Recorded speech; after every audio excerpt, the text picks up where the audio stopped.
كبراتن فوراتن تحتاتلتي فري برودكشنز تحند غنيكم كميل لكم نحكي روحوس بعال تنساي قبرلكم كاب لبنا إنا نمنه لومي مساي أب أمان إل بيت كريستيان حبيرهم زقلقلو عزيز فتوهم عقلتهم زفتوني تمرتهم دس بلني سلسته نعشتو أحواتي نعي أزيوم نعشتيهم جن بلوص نجر زلهم أحوات حزلكم قريب له زعباناي يسوع كريستوس موتن تنساين دما كنزاربينا بارك ساعة مدة تكاتلونا حضرا نبلكم قويتا يبارككم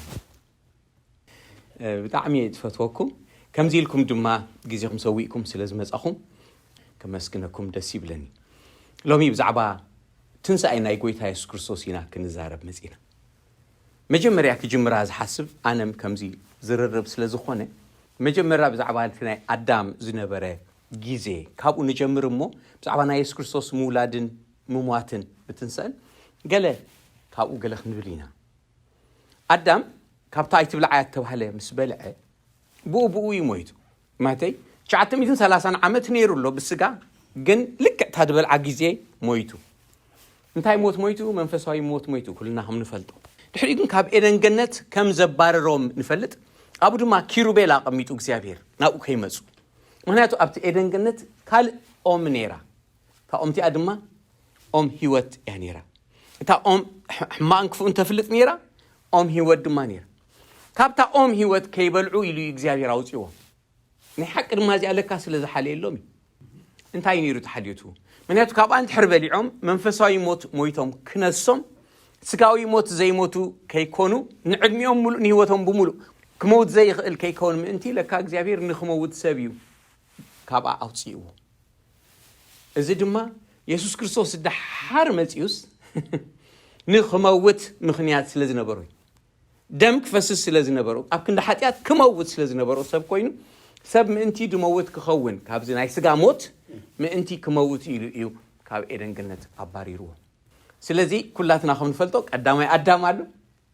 الحركة لا أدام دم علو بتقدمي أدم حتيات أتيو موت أتيو بتخلاي أدم دما بيسوع كريستوس نتحتياتنا نتموتنا وسيدو هيوت بوهم دمسة إذا دما إيو نايتن سأينا عوت بسرات إزي بزعبها زي اتبلو نجر انتهي على يسوع كريستوس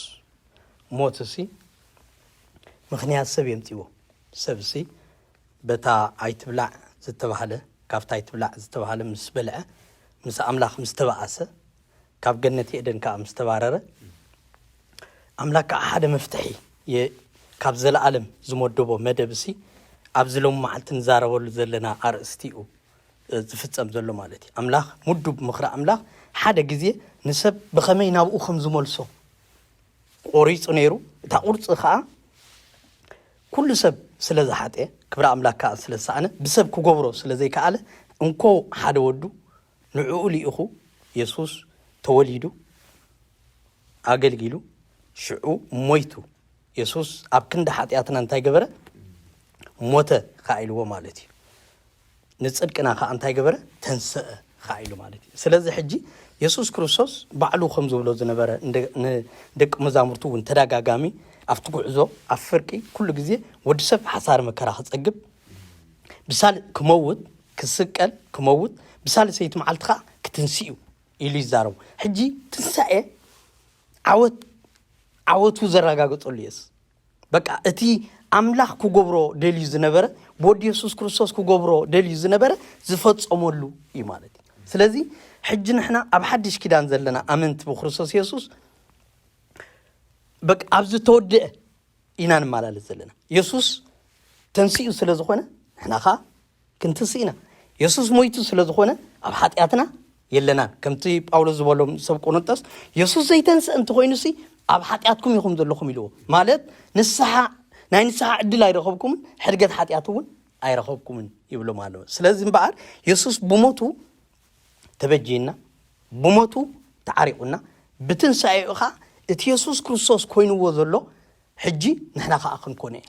معاس بمزقاتو مالتي يسوس مسمته لقع كم تيسوس زتنسو نحنا خا كنت سينا مالي سلازي تنسعي مسكونه بفلاي أفتي ناي سقاي ناي مكرا جزي ناي يسوس كريستوس ንስኻትኩም ክትጉህዩን ክትሓዝኑን ኢኹም ኢልዎ ዓለም ከዓ ክትሕጎስ እያ ኢሉ ልክዕ ከምቲ ሰበይቲ ቅልውላ ምስ ሓዛ እትጉሂ ከምኡ ከዓ ንስኻትኩም ክትጉህዩ ኢኹም ኢልዎ ሽዑ ግን ምስ ቆልዓ ምስ ወለደት ቆልዓ ኣብ ዓለም ስለተወልደ ትሕጎስ ፃዕራ ከዓ እንታይ ትገብሮ ትርስዖ ኢሉ ስለዚ ብሞት ኢየሱስ ክርስቶስ ደቂ መዛሙርቱ ፋሕ ኢሎም ማለት እዩ ደቂ መዛሙርቱ ጉህዮም ደቂ መዛሙርቱ በቃ ረሲዖም ኩሉ ትጎይታ ዝበሎም ተስፋሲ ኮምፕሊትሊ ጸልሚትዎም ዓለም ግን ታጉሳ ነራ ሽዑ ኢየሱስ ምስተንሰአ ግን ኣብ ደቂ መዛሙርቲ ሓጎስ መጺ ማለት ምክንያቱ ንኣይሁድ ፈሪሖም ሲ ኣበይ ተዓጽዮም ነይሮም ኢሉ ኣብ ገዛ ተሸጉሮም ተዓጽዮም ነይሮም ኢየሱስ ኣትዩ ናብቲ ገዛ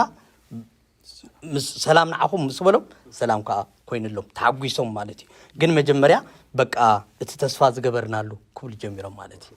ብፍላይ ኣነ እትባርኸኒ ጥቕሲ እንታይ ኣላ ንማርያም ምስተራእያሲ ንሕዋተይ ከምዚ በልዮም ኢልዋ ጎይታይን ጎይታኹምን ኣምላኸይን ኣምላክኩምን እኸይድ ኣለኹ ንገርዮም ኢልዋ ሕጂ ንኣመንቲ ነቶም ስዕብዎ ዝነበሩ ንደቂ መዛሙርቲ ተይልና ከይተምሃርና ኣላ ክንሓልፍ ኢና ግን ነቶም ተስፋ ዝቆረፁ እዩ ሕዋተይ ዝብሎም ዘሎ ጎይታ ነቶም ዝጠለምዎ እዩ ሕዋተይ ዝብሎም ዘሎ ጎይታ ነቶም ናብ በቤቶም ናብ ስፍሮኦም ፋሕ ዝበሉ በይኑ ዝተረፈላ ምሰቦ ንዓኣቶም እንታይ ዝብሎም ዘሎ ሕዋተይ ዝብሎም ዘሎ ማለት ስለዚ ፍቕሪ ኣምላኽ ኣብ ሰብ ኣይልወጥን ሕጂ ንኣብነት ናባና ተምፂናዮ ከዓ ናብዚ ዘመን እዚ ዘለና ኣመንቲ ተምፂናዮ ከዓ ኢየሱስ ብድኻምና ፍቕሮ ይልወጥ ናባና whatever ኣብ ህይወትና ብዝኸውን ናይ ኣምላኽ ፍቕሪ ኣቦቱ እዩ ማለት ንሕና ኢና ሽዑ እትፍቕሪ ኣምላኽ እንታይ ዝገብረካ የተሳዓካ እትፍቕሪ ኣምላኽ የበርታዓካ እትፍቕሪ ኣምላኽ ካብ ጌጋኻ ካብ ሓጢኣትካ ክትንሳሕ ይገብረካ ማለት ስለዚ ሞት ኢየሱስ ክርስቶስ ከምዚ ጓሂ ንግዚኡ ኢልዎም ኣሎ ጎይታ ተሰለስተ መዓልትሲ ንኹሎም ጎይታ ዝኸፍሎ ዝነበረ ዋጋ ይፈልጥ እዩ ደቂ መዛሙርቲ ግን በቃ ተስፋ እዮም ቆሪፆም ገሊኦም ናብ ንግዶም ከይዶም ከም በዓል ጴጥሮስ ናብ ዓሳይ ክኸይድ ኢልዎም ጴጥሮስ ናብ ንግዱ ዝኸደ ኣብቲ ናይ ንግዲ ቦታ ጎይታ ከይዱ ኣምፂዎም ፋሕ ንዝበሉ ኣኪቦም ልክዕ ከምቲ ብበደልና ካብ ኣምላኽ ርሑቓት ነበርና ከምቲ ኢሳያስ ዝበሎ ፋሕ ኢልና ከም ተባረራ ኣባጊዕ ዝነበርና ልክዕ ንዖም ከኣኪቦም ትንሳኤ ኣኪቦም ማለት እዩ ኢየሱስ እንተዘይትንስእ ነይሩ ግን ከምቲ ፋሕ ዝበልዎ ፋሕ ኢሎም ተረፉ ማለት እዩ ስለዚ ትንሳኤ በቃ ዓወት እዩ ትንሳኤ ከምዚ ብዕይኡ ሰብሲ ሓደ ፕላን ነይርዎ ምስ ይምረቕ ምሽ ልክዕ ምምራቕ ማለት እዩ በቃ ካብ ሮሜ ምዕራፍ 5 ቁጽሪ 8 ብምንባብ ክጅምር ከምዚ ይብል ግናኸ ንሕና ገና ሓጢያን ከለና ክርስቶስ ኣብ ክንዳና ሞይቱ እሞ ኣምላኽ ታፍቕሩን ኣነ በዚ የርአ ኣሎ እምበኣርሲ ሕጂ ብደሙ ምስ ጸደቕና ዳ ክንደይ ካብ ትቁጥዐ ብኡ ዘይንድሕን ጸላእቱ ከለና ምስ ኣምላኽ ብሞት ወዱ ተዓረቐና ካብ ተዓረቐና ከዓ ክንደይ ብህይወት ኣዚና ዘይንድሕን ኣብዚያ ብፍላይታ ቁጽሪ 10 ንሽተ ኣብዓ ክዛረበላ ጸላእቱ ከለና ምስ ኣምላኽ ብሞት ወዱ ተዓረቐና ካብ ተዓረቐና ዳ ክንደይ ብህይወት ኣዚና ዘይንድሕን ኣብዚ ሰለስተ ሓሳባት ኣሎ መጀመርያ እንታይ ይጠቁመና ኣሎ ብምኽንያት ሓጢኣትና ወይ ብሰራ ሓጢኣትና ጸላእቲ ኣምላኽ ከም ዝነበርና ይነግረና ኣሎ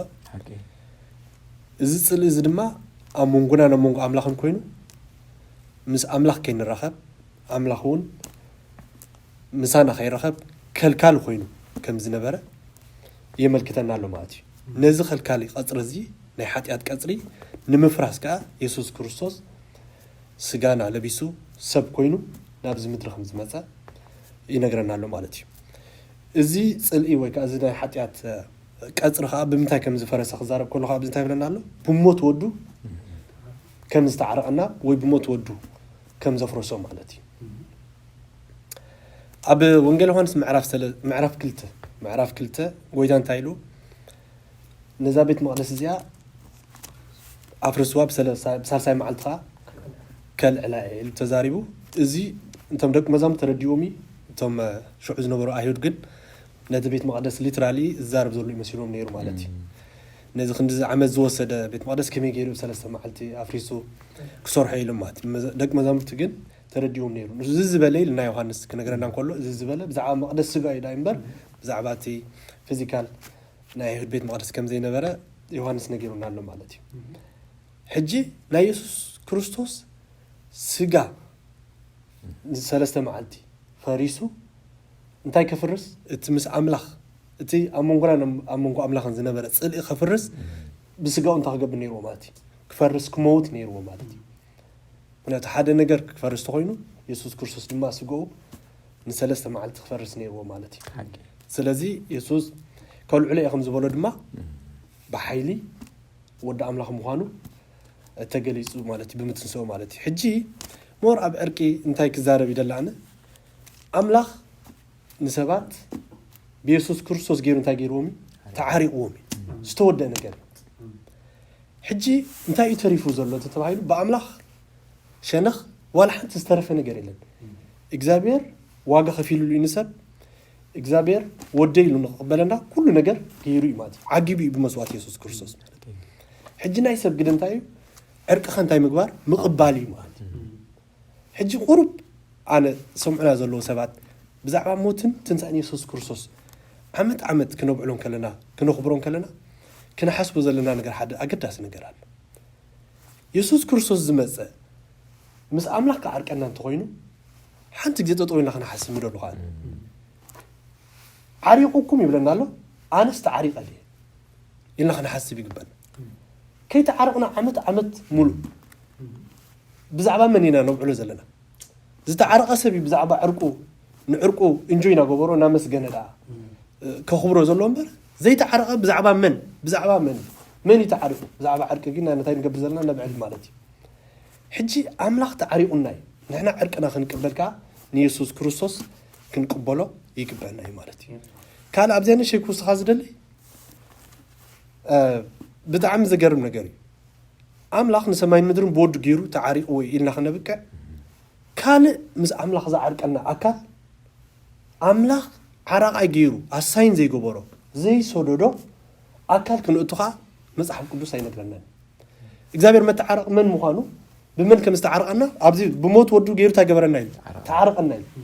بدعم خنا حسب جبنا إجابير كنا بحكي انتهي لنا تأميننا إذا حقوس حج كندزي واجا خفيلو كي تعرقنا نتقصيلنا دي إذا حقوس ويس نزز خفل كلنا واجا نقبله لنا قويتا نمسكنا كلنا هيوت كاسل زخفل كلنا نزز الإزي نزز قطر زي كتقللك سجاها سلا ذهب كلنا سلا زقرس كلنا دم كاسل زفسس كلنا إلنا نزز عرق زخن قبلهم كلنا أجزابير باخو بلو إيمانتي مغنياتو سأمو خري موي لله بإسياس حمسان سلستن سأمو أنتايو تتبعيلو سبات أخو قبرون كله ماتي كعرقون كله بو أمينهم كعرقون كله ماتي مس إجزابير ربو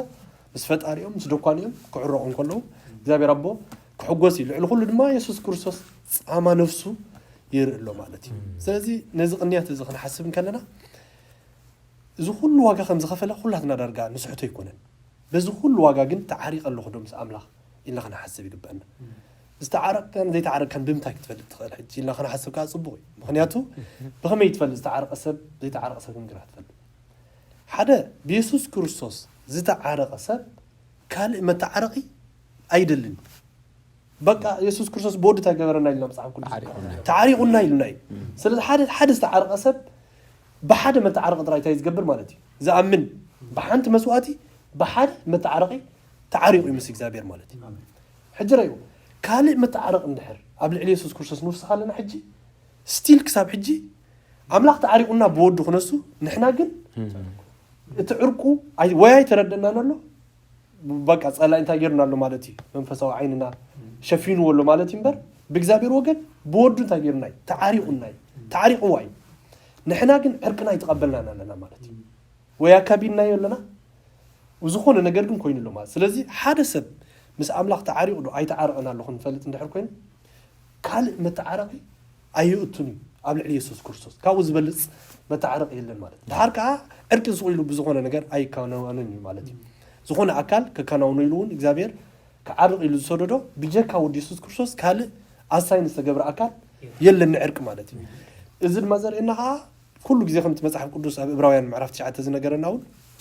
أستاد كله حق خمس بلو مالتي أستاد كله بدم يتايز جبر زسري بزي مفساس دم كا يقرأته يلنا سلزي نزي قرأت حتى يتزخن قبل يسوس كريستوس سجال بيسو سجوا خورس نيرو خورس نيرو خفرس نيرو خموت نيرو دوم خفسس نيرو مالتي هنا أبتبولي كده نونترينا صلالو تسلزنا برا تلك كهن نعملت آرون لك كهن ናይ እስራኤል እንታይ ይገብር ነይሩ ማለት እዩ ኣብቲ በጊዕ ኢዱ የንብር እሞ ሓጢኣቱ ንሱ ሓጢኣተኛ ስለ ዝኾነ ሰብ ስለ ዝኾነ ማለት እዩ ኢየሱስ ክርስቶስ ስለ ሓጢኣቱ ርእሱ ኢዱ ክፅዕና የለን እዩ ንሱ እውን ይትገንሸል ኣምላኽ ንሱ ንጹህ እዩ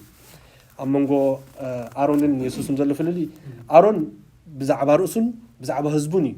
ኢዱ ናብቲ በጊዕ ዘንብር ዝነበረ ማለት እዩ ተሓጢኣት ብምሉእ ኻ ናብቲ በጊዕ እንታይ ይገብር ነይሩ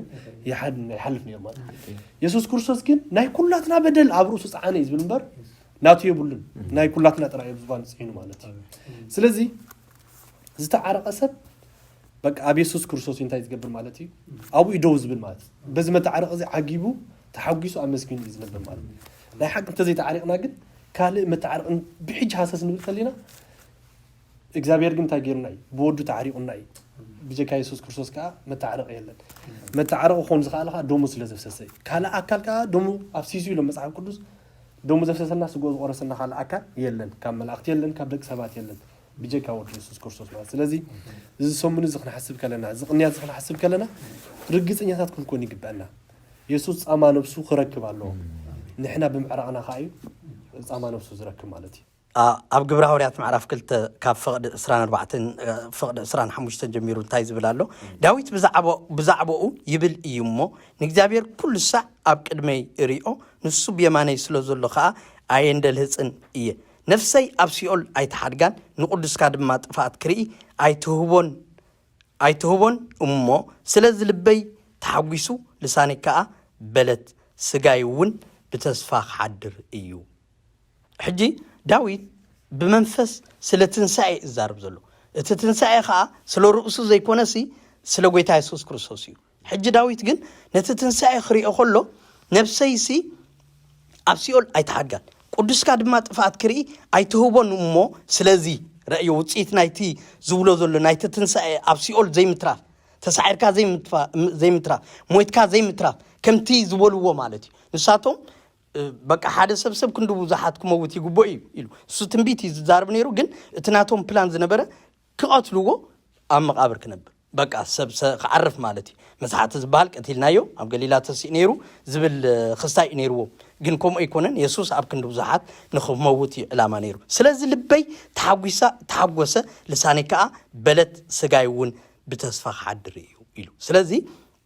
ትንሳኤ ልልቢ ይሕጉስ እዩ ትንሳኤ እልል የብል እዩ ትንሳኤ ብተስፋ ክንሓድር ከዓ ጌርና ጽባሕ ኢየሱስ ክመጽኡ ኢልናሲ ከምቶም ሎሚ ንብላዕ ንስተን ዝብሎ ይኮናን ኢሉ ጳውሎስ እኮ እምበር ምብላዕን ምስታይን እኮ እንታይ ንዓናስ እንታይ ምጎዳና ነይሩ ግን ከዓ ዕላማ ዘለዎ ሰብ እርኑብ እዩ ዝገብረካ ትንሳኤ ማለት እዩ ስለዚ ንሞት ኢየሱስ ስለ ዝሰዓሮ ንሕና ከዓ ብምጽኣቱ ክንትስእ ኢና ስለዚ በዚ ከዓ ንሕጎስ በዚ ከዓ እልል ንብል በዚ ከዓ ስጋና ከዓ ብተስፋ ሓደ መዓልቲ ኣሎ ኢየሱስ ምስ መጸ ክንልወጥ ኢና ዝብል እምነትን ምርዳእን ሒዝና ከዓ በዚ ንመላለስ ማለት እዩ ብርግጽ ካብ ኣገልግልታ ሓሲብካ ነዚ ክቡር ቃል ኣምላኽ ክንዛረብ ንትንሳኤ ዝኾን መልእኽቲ ንህዝቢ ከነተሓላልፍ ከኣኒ ስለ ፀዋዕኻና ከም ዓብዪ ዕድል ቆፅሮ እግዚአብሔር ይመስገን ቃል እግዚአብሔር ክዛረብ ከሎ ከምቲ ኣዳምን ሔዋንን ሓጢኣት ምስ ገበሩ ሓደ ቃል ሂቡ ነይሩ ጎይታ ኣብ መንጎ እዛ ሰበይትን ኣብ መንጎኻን ስጥልቕ ተክለ ኢሉ ማለት እዩ ሕጂ ንሱ ከኣኒ ካብዛ ሰበይቲ ዝውለድ ርእስኻ ክጭፍልቕ እዩ ዝብል ሓደ ዓብዪ ተስፋ ሂቡና ነይሩ ማለት እግዚአብሔር ይመስገን እዚ ርእሲ ዲያብሎስ ዝጭፍልቕ ተስፋ ከኣኒ እቲ ካብ ድንግል ዝውለድ ጎይታና ኢየሱስ ክርስቶስ እዩ ማለት እዩ ሕጂ እግዚአብሔር ባዕሉ ተኣምራት ክገብር ኢሉ ኣብ ኢሳያስ ተዛሪቡሎ ድንግል ክትጠንስ ወድኻ ክትውልድ እያ ምስ በለ ስሙ ከኣኒ አማኑኤል ክብልዎ የሚል እግዚአብሔር ይመስገን ሕጂ ቅንኣት እግዚአብሔር እዩ ዝገይርዎ ማለት እዩ ሰባት ጠፊኦም ክነብሩ ምክንያቱ ኣምላኽ ንሰብ ስለ ዘፍቀሮ ዘለዓለም ይጥፋእ ኣይበለን እግዚአብሔር ይመስገን ናይ ዘለዓለም ምድሓን ናይ ዘለዓለም ተስፋ ሂቡና እግዚአብሔር ይመስገን ኣብቲ ምዱብ ግዜ ከኣኒ ከምዚ ሃብቲ ሓወይ ንስኻውን ክትገልጽዎ ፀናሕኩም ጎይታና ኢየሱስ ክርስቶስ ተወሊዱ ማለት እዩ ከምቲ ኣብ ጳውሎስ ኣብ ምዕራፍ 15 ከምቲ ወንጌል ዝብሎ ኢየሱስ ክርስቶስ ምንታ ሓጢኣትና ሞተ ከምቲ ጽሑፋት ዝብሎ ከኣኒ ተሰቅለ ሞተ እንደገና ከኣኒ تنسى كم زبل مالتي إجابيري مسكن ناي قويتنا يسوع كريستوس تنسى ناي تأمرات ينيرو مالتي إجابيري مسكن حجي إزي تأمر إزي كخون كله قويتا يسوع كريستوس سماين مدرن سفتر أملاخ أب محسن تدريتو كنبر كله عندنا دما كم محسن مسي أب زمدرز كنبر كله كم حد تراسب كينو مالتي أب وانجيل يوحنس معرف عصرت حدا إسران حموش سن كزارب كله قويتا يسوع كريستوس انتايلو تنساين هيوتن أنا تبعي زامن انتو موتوكا بهيوت كنبري بإجابيري مسكن سلازي قويتا يسوع كريستوس نابز مدرز مسخلو نمنتي كموت من تدما نايدك سبات حاتيات نايدك سبات عدا نايدك سبات مقصعتي كله كوسدموني እንደገና ድማ እንደك سبات ህይወት ከቢል ይመጽ ማለት ክብርና አምላክ ይሁን ስለዚህ እዚ ህይወት እዚ ሄዙ መጽ ዝመጸ ጎይታ ኢየሱስ ክርስቶስ ካ አንታይሎ አብቲ ዮሐንስ 3:15 ዘዛረብ ኮሎ ባይዛ አምን ዘበለ ሁሉ ናይ ዘላለም ህይወት ክረክብ እንበር ከይጠፈስ ከምቲ ሙሴ በርኻ ተመንዝ ሰቀለ ኮሞክስ ቀለይሉ እግዚአብሔር ይመስገን ሕጂ ጎይታ ኢየሱስ ክርስቶስ ካኒ ፈሪሳውያን መስ ተአምራት አሪና መስበሎ ከምቲ ዮናስ አብ ከብዳ ዓሳ 3 መዓልትን 3 ለይትን ዝገበረ ወዲ ሰብካ ኮምኡ አብ ከርስ ምድሪ 3 መዓልትን 3 ለይትን ክገብሪ ኢልዎ ማለት ሕጂ ብትንሳኤ ዮናስ ብዙሓት ሰባት ከም ዝተነስሑ ወይ ድማ ንነዌ ከም ዝተነስሐት ብትንሳኤ ናይ ጎይታና ኢየሱስ ክርስቶስ ካኒ ዓለም ከም ትድህን ጎይታ ኢየሱስ ክርስቶስ ተዛሪቦ ማለት እዚ እንታይ ተአምሪ ማለት ናይ ጎይታና ኢየሱስ ክርስቶስ ትንሳኤ ሞትና ሒዙ ይመይቱ ክትንስእ ከለኻ ሙስኢና ተንሲና ዓለም ምልእቲ በትናቱ ትንሳኤ ረኺብና ሙሱ አተንሳና ሙሱ ሞትና ሙሱ ተሰቀልና እንደገና ሙሱ ተንሳና ይዝብል እግዚአብሔር ይመስገን ደቂ እስራኤል አብ ጊዜ ፋሲካ ሓደ እሱር ፈትሕሎም እቲ ንጉስ ምስ ሓተቶም እንታይ ኢሎሞ ባርባን ፍትሐና ኖ ኢየሱስ ግን እንታይ ግበሮ ስቆሎ ኢሎ ማለት አነ መጀመሪያ ዛጥቅ እዚ አይትርደን ነራ በጣም ተሐረቀን ነራ ማለት ምክንያቱ ከመገሩም ንጻድቅ ስቆሎ ኢሎም ንሓጢያተኛ ንዓማጺ በጣም በጥቢጾም ይነሩ ማለት ሲ አቡ እስር ቤት ተጸኒሕሎም እዩ ካዓርፉም በርሲ እንደ ተፈትሕስ መሊሱ ናውን ከብል ይኽእል ማለት እንደ ታሪ ሚዲዮ ከመገርካ ትፈልጥ ማለት ጠባዩን ረየሞና ይኮኑን ኢሎም ሰምጥራይ ነተሓደ ንምባሊ ማለት ግን ለካ እግዚአብሔር ታይ ዝገብ ዘሎ በሰማይ ንሕና ኢና ንፍታሕ ዘለና ባርባን አና ይዝውክል ማለት ባርባን ይፈታሕ ተዘይል ዳሞ በኻል አዘራርባክ ባርባን አና ይወክል ዘሎ ማለት ሓጢያተኛታት ኢና ስለዚህ ንሕና ኢና ክንፍታሕ ኢየሱስ እኮ አና ክፈትሕ እዩ ካብ ሓጢያት ካብ ፍርሃት ሞት ካብ መርገምና ሓጢያት ካብ ዓስብ ሓጢያት መተን ክፈትሐና ኢየሱስ ኣብ መስቀል ኮይኑ ማለት ስለዚህ ባርባን ውን ሓደ ርኡሱን ክፍታሕ ይግቦይ ምክንያቱ ሓደ ካብኣቶም ካብቶም ሓጢያታት ዳሓርካ ባርባን ካ ንመን ይዝውክል ንአና ይዝውክል ማለት ስለዚህ نحن فوت أنا كون رأسي إمبار نمنتاي فتح لي نير مالت أنت حسيب كيا نمنتاي فتح أنا نير أبو مالت باربان أنا خلا ينورن سلزي باربان نساتهم بخال ملك عنكم يلوم قلنا حق عبسة ما يقول نباربان فتحي يسوسون بقدوم تايز جبرة سمعت عب باربان كأخلاتنا علنا مالتي سلزي بزعبة قنياتنا يفاسق أنا حسب كلنا بزعبة عرق يا صبي أخر الدنا يقبع زي بحث بلوخة أمانة سوزرك بيسوس كرسوسون حج عرق أملاك كنقبل يقبلنا عرق أملاك بمن مسئلناي بود بيسوس كرسوس مسئلناي زي نبلو دنبرنا بتعمي أقداسي نجاري مدحان دما يبو مستوحبنا زعرق زي تي مدحان النبلوي سبات مدحان كبهال كلو قال يومنا البات ده سايبلو مني خو جن كاب موت دحين ناينا كاب حاتيات دحين ناينا مصحف قدوس بعلو سلازبلو دحينكم يخم زبلنا نجار زي بنات عيدو ما مدحنا جن زجرم جن نجزيابير جن واقع خفيلوه نتحد ودو مود ما سماي ندرن زفترة ودو سبكوين مسيس كموتي جيرو حجي أبو دحرتي تقال كنجرنا خلو زي أب إبراهيم معرف عصر تحجي بسرعة تصحيفون رخبو نجاري مو استبلود نبركة انت عيلو مبار إلو بس فقاد زي بتحنسب نحوارو زأكل التسوء مسوات سكايس كريستوس تقدسنا اللونا مصحف قدوس انت دايلو تقدسنا اللونا من نمتاينا تقدسنا هنا تعريقنا هنا مس እግዚአብሔር አቦ ደሙ አፍሲሱ عريقنا እንታይ ድፍቶኒ እዚ ናይ ብሉይ ኪዳን ስርዓት ናይ ቤተ መቅደስ ከጽንዑ ደስ ይብለን ቤተ መቅደስ ካብ ሓደ ሓሊፍካ ናብ ሓደ ሓሊፍካ ናብ ትውሽጢ ሞ أب عمد حنسا بيأتو نيرو مخنياتو عرق يلا حاتيات سلازلو دا أتوخ قزافيو እግዚአብሔር هيرن سبن ركب عين برهم دحين يقول أبتا مود أتا يسوع كريستوس مستسقله تفصمه قبل كموت كله تمغارجا قبل عليك ساعه تحتي تترتر يبل እዚ ድማ እቲ ስጉኡ እዩ ኢልዎ እዚ ሁሉ ዓመት ኣብ ብሉይ ኪዳን ስርዓት ኮይኑ ዝነበረ ትቬይል እቲ መጋረጃ ስጋ ኢየሱስ ክርስቶስ እዩ ነይሩ ድሕሪኡ እቲ መንፈስ ኣምላኽ ካብኡ ደይኮነስ ወፂ ካብቲ ቦታቲ ተዓሪቐኩም እየ ሕጂ ኣዊ ኮንኩን ተሓድር ኣበይ ደኣ ኣብ ሰብ እየ ዝሓድር ኣባኹም እየ ዝሓድር መቕደሰይ ኢኹም ትኾኑ እናበለ እዚ እኮ ትገርም ሰማይን ምድርን ዝፈጠረ ኣምላኽ ኣባይ ይነብር ኣሎ ክብል እዚ ናይ ኢየሱስ ክርስቶስ ናይ ትንሳኤ ጻማ እዩ ናይ ኢየሱስ ክርስቶስ ብምትስለስተን ካብ ሞት ኣባይ እዩ ድሕጂ ኣብ ገዛ ይኮነን መንፈስ ኣምላኽ ዝቕመጥ ዘፍቶን ድማ እቲ ኢየሱስ ክርስቶስ ካብ ሞት ዘተንስኦ መንፈስ ይብል እቲ መንፈስ እቲ ንሕራለና ከም ህያዋን ኮይና ክነብር ዝኽእል ልዕሊ ሞት ልዕሊ ሓጢኣት ከምብረና ዝኽእል ተቐዲስና ዝብለና ዘሎ ብሓይልና ኣይኮነን ምክንያቱ ንሱ ሓንሳብ ንሓዋሩ ስለ ዝፈጸሙ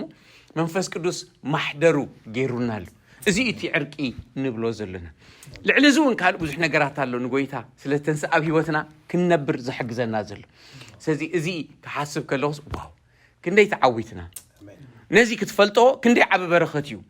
መጽሓፍ ቅዱስ ድማ ብዛዕባ ትንሳኤ ጎይታ እዩ ኣዘነፂሩ ድነግረና ብዙሕ ነገራት ከምቲ ዓንተ ወይ ንብሎ ነበርና እቲ ዓቢ ኣኮምፕሊሽመንት ናይ ክርስትና ሓመረት ኣብ ትንሳኤ እዩ ካልኦት ኩሎም ሞይቶም ዝተንስአ የለን ስርና ኢሉ ጎይታ ምሽ እንተ ደኣ ደይ ሞይታ በይና እያ ክትተርፍ ሞይታ ንብዙሓት ፍረ ክትከውን ትኽእል ግን ድሕሪ ሞይታ እያ ኢሉ ምሽ ዛርብ ነይሩ ኩሉ ቅድሚ ጎይታ ወይ ድሕሪ ጎይታ ዝተዘርአ ኩላትና ዝተቆለና ስርና ኢና ዶ ክብል ህይወት የብልና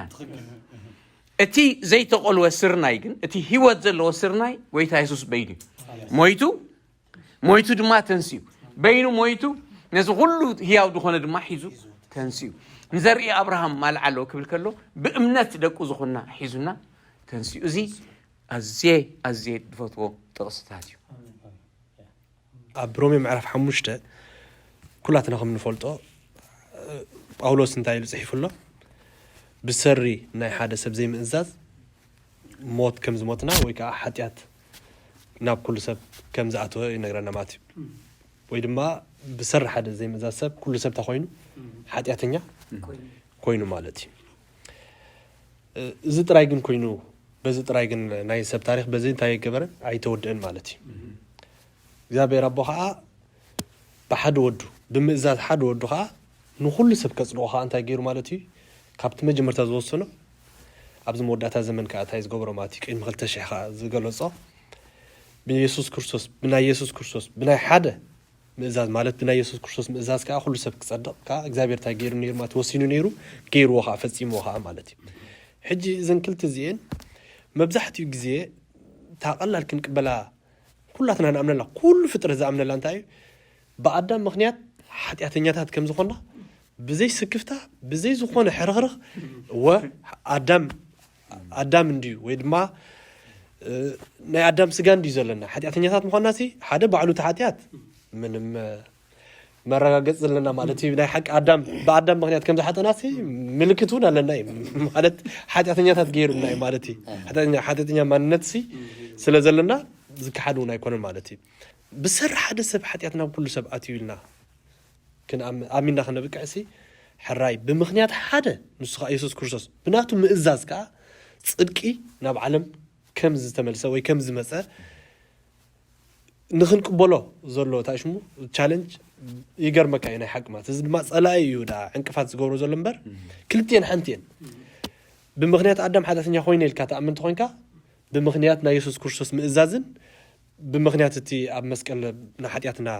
ሒዙ ዝኸፈሎ ዋጋን ብኡ ከዓ እንታይ ይገብር ኣለኹ ይድሕን ኣለኹ ኢልካ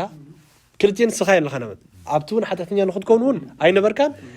ኣብዚ ጽድቂ እዚ ንኽትሰርሕ እውን የለኻን ማለት ሕጂ ኣብ ክልቲአን ሲ ማዕረ እዩ ማለት እዩ ንሕናሲ በቲ ሓጢኣተኛታት ኮይና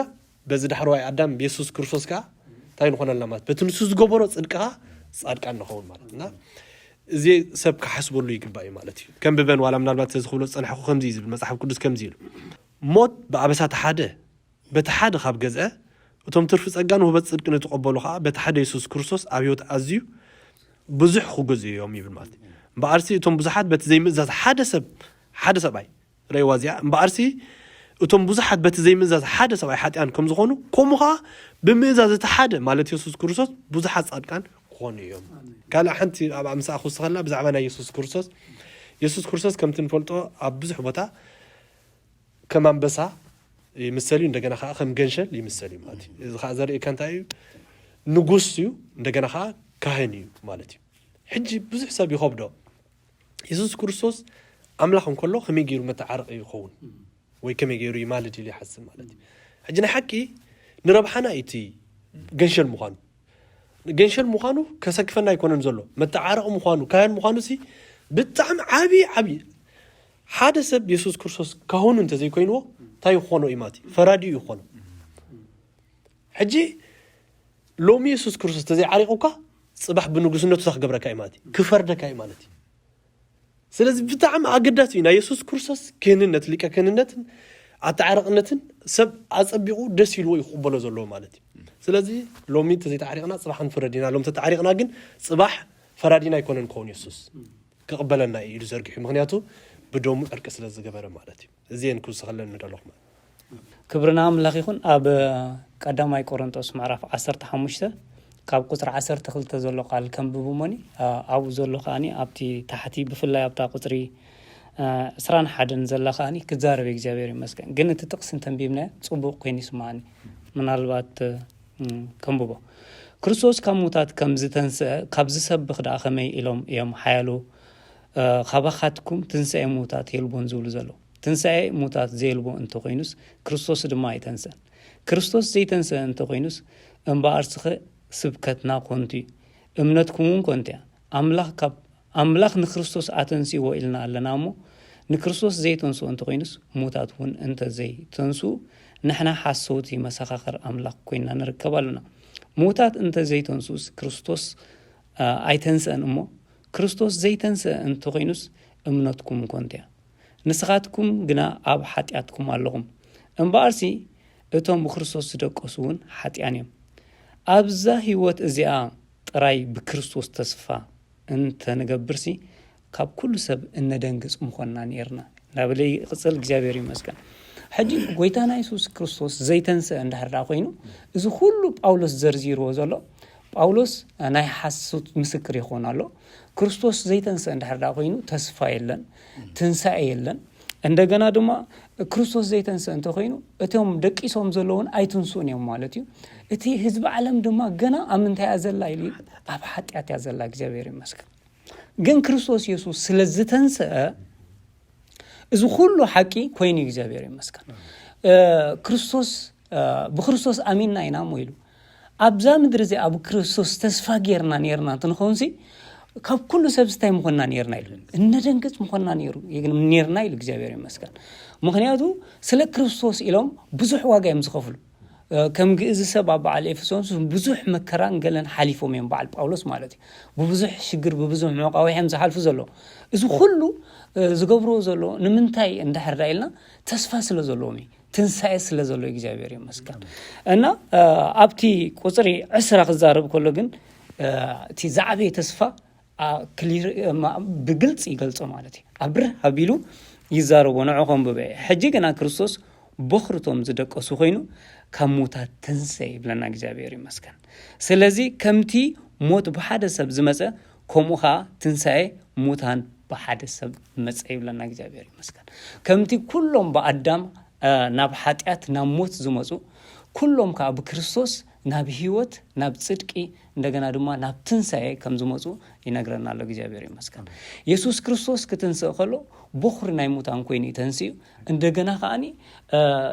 ንኹሉ ዝሞተ ሒዚ መጽ እግዚአብሔር ይመስገን ምክንያቱ አብቲ ማቴዎስ 27 ክዛረብ ከሎ መቃብራት ካኒ ተኸፍቱ ኢሉ እግዚአብሔር ይመስገን ብዙሓት መይቶም ዝነበሩ ካኒ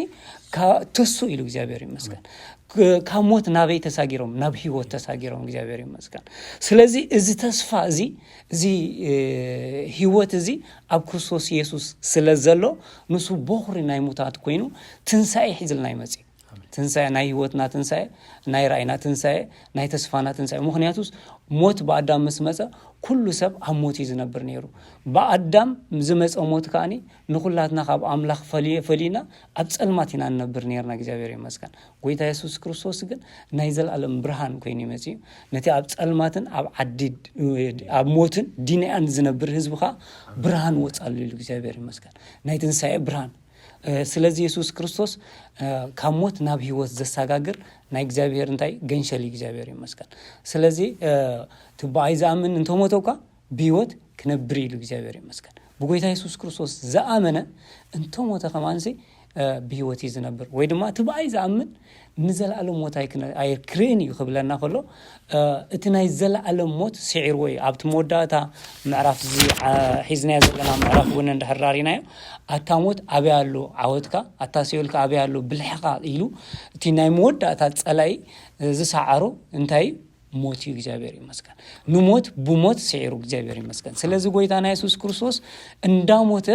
ዝስዕር እንዳሞተ ዘሸንፍ እንዳሞተ ህይወት ዘብ እንዳሞተ ዘሳግር እንዳሞተ ዘጻናና ጎይታ እግዚአብሔር ይመስገን ስለዚህ ናይ ጎይታና ኢየሱስ ክርስቶስ ትንሳኤ ንዓለምና ኩሉ ትንሳኤ እግዚአብሔር ይመስገን ስለዚህ ኩሉ ኣብዚ መጽሐፍ ቅዱስ ተዋሂብና ዘሎ ተስፋ ናይ ምድሓን ብናይ ጎይታና ኢየሱስ ክርስቶስ ትንሳኤ እቲ ናይ ምድሓን ተስፋ ተፈጺሚ ነዚ ናይ ምድሓን ተስፋኻ ኩሉ ሰብ ከኣምኖ ክቕበሎን ይግባ እግዚአብሔር ይመስገን ስለዚህ ተሰምዑና ዘለኹም እግዚአብሔር ኣብዚ ይባርኩም ጎይታ ኢየሱስ ክርስቶስ በይኑ መድሓንን ጎይታ ምዃኑ ኣሚንኩም ናይ ዘለዓለም ህይወት ኣብኡ ከም ትረኽቦ ከምዚ ሓወይ ሙዝ ድማ ዝገለጹ ተስፋን ጻማን ናይ እግዚአብሔር ንሱ ብኡ ክንኣምን ናይ እግዚአብሔር ፍቃድ እግዚአብሔር ይመስገን ኢየሱስ ክርስቶስ ጎይታ ምክንያቱ ጎይታ እግዚአብሔር ኢልዩ ብዙ ሰመርኩ ዝፈትዎ ወደይ ንዑኻ እንታይ ግበሮ ስምዖ ኢሉ እግዚአብሔር ይመስገን ስለዚህ ናይ ነቢያትን ናይ ሕግን መደምደምታ ዝኾነ ጎይታና ኢየሱስ ክርስቶስ ንሱ ካብ ሞት ናብ ህይወት ዘሳግር ህይወት ዝሃበና ጎይታ ማለት እዩ ሕጂ ጎይታ ናብቶም ደቂ መዛሙርቲ ቅድሚ ናበቦ ምዕራጎሲ ናብቶም ደቂ መዛሙርቲ እዩ ምክንያቱ ናብኦም ይፎካስ ገይሩ ድሕሪ ትንሳኤውሲ ኣብዛኣተዋ ቦታ ናብ ንግዱ ዝኸደ ናብ ዓሳ ምግፋፍ ዝኸደ ናብ ዓሳ ምግፋፍ ከይዱ ይረኽቦ ናብ መቃብር ዝኸደ መቃብር ይግለጸሉ ናብ ዓዱ ዝኸይድ ዝነበረ ከም ሰብ ይመሆስ ኣብ መገዲ ይግለጸሎም ሕጂ ብብዙሕ መገዲ ይብል ከምቲ ኣብ ግብረ ሐዋርያት ምዕራፍ 1 ዝብሎ ማለት እዩ ብዘጋግ መገዲ ብብዙሕ መፈለጥታ ኢሉ ሕጂ እቲ መፈለጥታ ብጣዕሚ ከምዚ ፖይንት ገይሩ እዩ ሉቃስ ጽሕፎ ዘሎ ብብዙሕ መፈለጥታ ክብል ከሎ ሕጂ እቲ ኢየሱስ ክርስቶስ ዝተወግኦ እቲ ተሸንክሮ ማለት እዩ ኣብ እግሩ ኣብ ኢዱ ኣብ ጎኑ ከዓ ዝተወግኦ ንሱና ረአየ እዩ ዘረጋግጸሎም ነይሩ ማለት እዩ ምክንያቱ ብፍላይ እቲ ካብ ኣይሁድ ፈሪሖምሲ ኣብ ገዛ ተዓጢዮም ከለው ኢየሱስ ተዓጢዮ ከሎ ምስ ኣተወ መንፈስ ዝረአዩ መሰሎም ኢሉ ዋ ነኖ ወይ ታሽዑ መንፈስ ዝረአዩ መሰሎም ምስ በለሲ መንፈስ ሞ ከምዚ ኸማይ ዓጽምን ስጋን ይብሉን ረእይዎ ኣዳወይ ረእይዎ ኣጋረይ ኢሉ ኣረጋጊጽሎም ሽዑኻ ኣረምሲስዎም ብትክክል ንስኹም ዝኾነ ማለት እዩ ምክንያቱ ጽባሕ ንግሆ ንሳቶም ናይ ትንሳኤ መሰኻኽር ኮነ እዩ በቃ ከምቲ ኣብ መቃብር ትኺሉ ናበቦ እንተዝዓርግ ነይሩ ወሲዶሞ ይኾኑ من وسيدوه نسخاري خاوسيد فريساويان ديم وسيدوه كونفيزيوم مع أمنة كونفيز مالتك حنت خسر راح يتخلل مالي مخنياتو رجت النت انت لو أمنتيو بسلطان كتسبق تخيل بسلطان كتمهر تخيل بسلطان كتدارب تخيل مالتي سلازي قويتا نزي آخر راقا قتقولهم سلازي دلي عبت 4 معالتن 4 ليتن انتا يجيرو تقلي تقولهم أردي وهم قلي تقولهم نسو مخانم بزيقاق مقدي آمين وهم مالتي كابتوم 11 حواريات حليفو كابتوم 200 زاخلو احوات حليفو 500 زخون سبات بعبيون باولوس نتسباخي موتن تنساين يسوع كريستوس بوزح ملئت حديث كده باولوس سلسبقو مالك سلازي كمزي كوينو تي نايتن ساي حيلي دحريو خا بقى غويتا انا انتخدكم يحشوكم زبل تسفاخا كفصم سلازلو منفس قدس كا ناب سبات وريد مالتي شعب بطرس تسيو اما اخلو تنسخاتكم سقلكم املاك اخموتا زتنسو يسوس تنسيو يلو نحنا خا انز انتاينا اخرينا حراين بلن بموتو سي ንስሓን ሕድገት ሓጢኣትን ኢና ረኺብና ማለት ንስሓን ሕድገት ሓጢኣትን ዝረኸቡ ሰባት ንዕኡ ዝኣመኑ ሰባት መንፈስ ቅዱስ ተቐቢሎም ማለት እዩ እቲ መንፈስ እቲ ከዓ ዝመጽእ ዝኸይድ ዘይኮነስ ዝሓድር ዘይኮነስ ዝነብር እዩ ምሳኹምን ኣባኹምን ኣብ ውሽጥኹምን ከኢልዎም ማለት ምሳና ኣሎ መንፈስ ቅዱስ ኣባና ኣሎ መንፈስ ቅዱስ ኣባና ይሓድር መንፈስ ቅዱስ ማለት እዩ ስለዚ ብትንሳኤኡ ሕብረት ረኺብና ብትንሳኤኡ ዕርቂ ረኺብና ብትንሳኤኡ ሕድገት ሓጢኣት ረኺብና ብትንሳኤኡ ተስፋ ረኺብና ርኩጽ ዝኾነ ሕጂ ንሕና ኣነ ብጣዕሚ ትባርከኒ ኣብዚ ተረጋገፀ ተስፋ ኢና ንመላለስ ኢየሱስ ተንስኡ ንሕና ከዓ ክንስስእ ኢና ኢየሱስ ብምጽኣቱ ኢየሱስ ኩሉ ወዲእዎ ስለ ዝኾነ እሞት ኣበላ ሓይልኻ ወሲኡላ ኣበላ ብልሕኻ ተባሂሉ ኢየሱስ ወዲእዎ ኢኮ ሞት ሒዙ ኸጽንዖ ስለ ዘይከኣለዚ ኣምላኽ ከዓ ካብ ማእሰር ሞት ፈቲሑ እንታይ ግብሮ ኣተንስኦ ኢሉ ንጎይታ እንታይ ገይሩ ኣተንስእዎ ንዓና ከዓ እንታይ ክገብረናይ ከተንስኣናይ መዓስ ብምጽኣቱ ፊዚካል ጸንሐ ሰብ ክልወጥ እዩ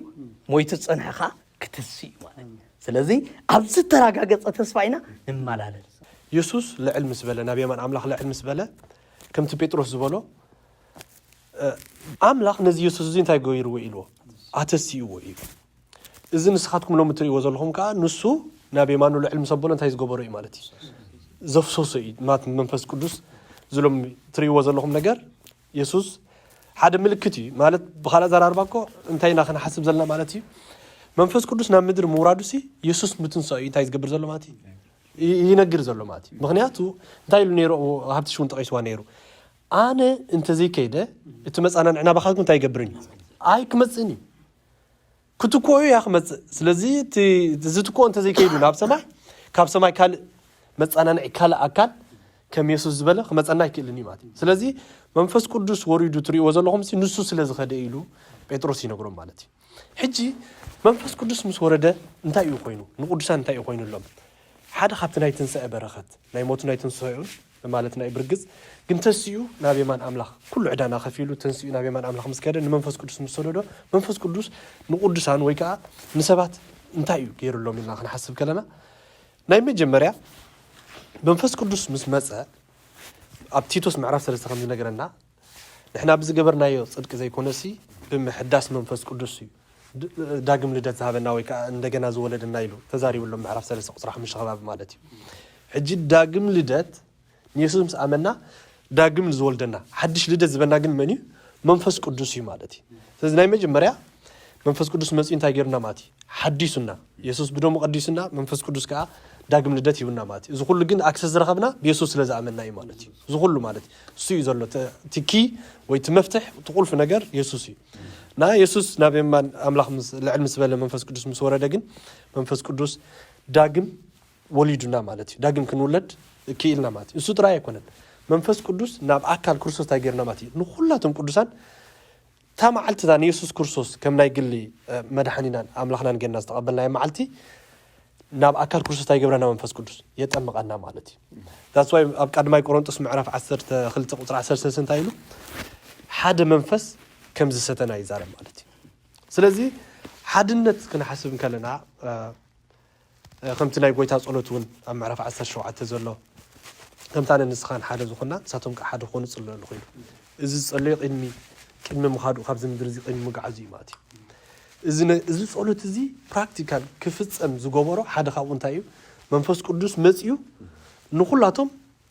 ناب حدا أكل كرسوس تاجيرو ماتي أتأميقهم مالتي حجنا إحنا حدنت بعملك استسرح لنا نجاري حدينا already إحنا انتهينا بس يسوع كرسوس صارحن بس نبي من عملك لعلم سبلا منفس قدوس كأمسدد نبز مدري منفس قدوس ينتهي جبرنا ماتي حدا جيرونا already ماتي حجناتنا سرح انتهي حدنتنا تاي مقبال محلاوي ترى ينبر إكزابير ما تشم كم تنفلطه زحول لمبر زسرح نقدر تاي جبرنا نبز مدري أي حدا جن مات تفترة تكون قومي مالتي نزام مدري تاي جبرنا حلوة هي يايلو بقى زي زحله مبر زفتر نجار بركز ناي عمل خسر زخنة سي حج حدنت أنا بيكون معرفة 4 زلوار المغنيات حدنتنا مسرتها وزخنة مرتب الله حجي مصحف كلش نتايلو خمتنا حدا تسفى تصوعهم زبل الله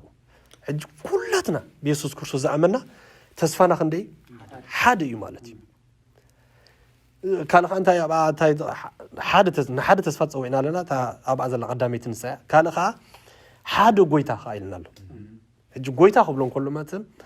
قويتا خبلون كله أملاخن سبين يسوع كرسوس مالتي يسوع كرسوس نتايو أملاخن سبين مالتي قويتايو